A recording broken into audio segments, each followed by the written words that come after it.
মনে আছে সেই দিনটা, যেদিন কেউ তোমাকে বলেছিল তোর দ্বারা কিছু হবে না, তুই ওই লেভেলের না, স্বপ্ন দেখিস না, বাস্তবটা দেখ।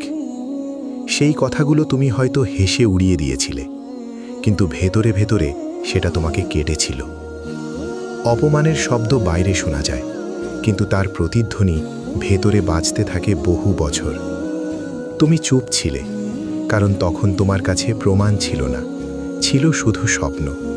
আর এই পৃথিবী স্বপ্নকে নয়, ফলাফলকে সম্মান করে। যারা তোমাকে ছোট করেছে তারা তোমার বর্তমান দেখেছে, তারা তোমার সম্ভাবনা দেখেনি। কিন্তু সমস্যা হলো, একসময় তুমি নিজেও সন্দেহ করতে শুরু করেছিলে। হয়তো সত্যিই আমি পারবো না, হয়তো আমি ততটা ভালো না। এই সন্দেহটাই সবচেয়ে বিপজ্জনক, কারণ বাইরের মানুষ তোমাকে যতটা থামাতে পারে তার চেয়ে বেশি তুমি নিজে নিজেকে থামাও। শোনো, তারা তোমাকে ছোট করেছে মানে তুমি ছোট নও, তারা শুধু তাদের সীমাবদ্ধতা দিয়ে তোমাকে মেপেছে। একজন গড়পড়তা মানুষ অসাধারণ স্বপ্নকে বুঝতে পারে না, তাই তারা হাসে, তাই তারা নিরুৎসাহিত করে, তাই তারা বলে অসম্ভব। কিন্তু ইতিহাসে যত বড় সাফল্যের গল্প আছে, প্রথমে সবাই সেটাকে অসম্ভবই বলেছিল। আজ তুমি হয়তো একা লড়ছ, হয়তো কেউ বিশ্বাস করছে না, হয়তো তোমার পরিবারও নিশ্চিত না। কিন্তু মনে রেখো, বিশ্বাস আগে আসে না, ফলাফল এলে বিশ্বাস আসে। তাই এখন তোমার কাজ তর্ক করা না, তোমার কাজ প্রমাণ করা, কথা বলে নয়, কাজ দিয়ে। যেদিন তুমি নিজের উপর কাজ শুরু করলে, সেদিন থেকেই উত্তর তৈরি হতে শুরু করেছে। প্রতিদিন ভোরে ওঠা একটা উত্তর, প্রতিদিন নিজের স্কিল বাড়ানো একটা উত্তর, প্রতিদিন হাল না ছাড়া একটা উত্তর।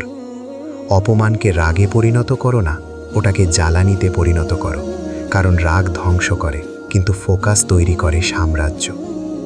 একদিন যখন তুমি সফল হবে, তখন তাদের সামনে দাঁড়িয়ে কিছু বলার দরকার হবে না, তোমার জীবনটাই উত্তর হয়ে দাঁড়াবে। তারা দেখবে, যাকে তারা অবহেলা করেছিল সে আজ নিজের অবস্থান তৈরি করেছে। কিন্তু একটা কথা মনে রেখো, সফল হও শুধু কাউকে দেখানোর জন্য না, সফল হও কারণ তুমি নিজের কাছে প্রতিশ্রুতি দিয়েছ। যদি তুমি শুধু প্রমাণ করার জন্য দৌড়াও, তাহলে ক্লান্ত হয়ে যাবে, কিন্তু যদি নিজের উন্নতির জন্য দৌড়াও, তাহলে থামবে না। আজ যারা তোমাকে ছোট করছে, তারা আসলে তোমার গল্পের পার্ট মাত্র। তুমি যদি হাল ছেড়ে দাও, তাহলে তাদের কথাই সত্যি হয়ে যাবে। কিন্তু যদি দাঁতে দাঁত চেপে এগিয়ে যাও, তাহলে একদিন তাদের সন্দেহ তোমার সাফল্যের ভূমিকা হয়ে থাকবে। কল্পনা করো সেই দিনটা, যেদিন তুমি নিজের লক্ষ্য অর্জন করেছ। তুমি পিছনে তাকাবে, সেই অপমানের দিনগুলো মনে পড়বে, আর তুমি হাসবে, কারণ তখন বুঝবে ওই কথাগুলো না থাকলে তুমি এতটা শক্ত হতে না। অপমান মানুষকে দুইভাবে বদলায়, একদল ভেঙে পড়ে আর একদল ভেতরে আগুন জ্বালায়। সিদ্ধান্ত তোমার, তুমি কোন দলে।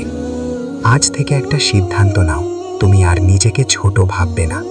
তুমি নিজের উপর বিনিয়োগ করবে, নিজের শরীর, নিজের মন, নিজের স্কিল, সব কিছুতে উন্নতি আনবে। কারণ শেষ পর্যন্ত তোমার সবচেয়ে বড় প্রতিশোধ হলো তোমার বিশাল সাফল্য। শান্ত থেকো, কাজ করে যাও, ধীরে এগো, কিন্তু থেমো না। একদিন তোমার ফলাফল এত জোরে কথা বলবে যে পুরনো সব অপমান চুপ হয়ে যাবে। আর সেদিন তুমি বুঝবে, তারা ভুল ছিল না, তারা শুধু তোমার ভবিষ্যৎ দেখতে পায়নি, কিন্তু তুমি পেয়েছিলে। তাই এখন প্রশ্ন, তুমি কি তোমার ভবিষ্যৎকে সত্যি করবে, নাকি অন্যের কথাকে সত্যি হতে দেবে? সিদ্ধান্ত আজই নাও, কারণ একদিন তোমার জীবনটাই হয়ে উঠবে সবচেয়ে শক্ত উত্তর।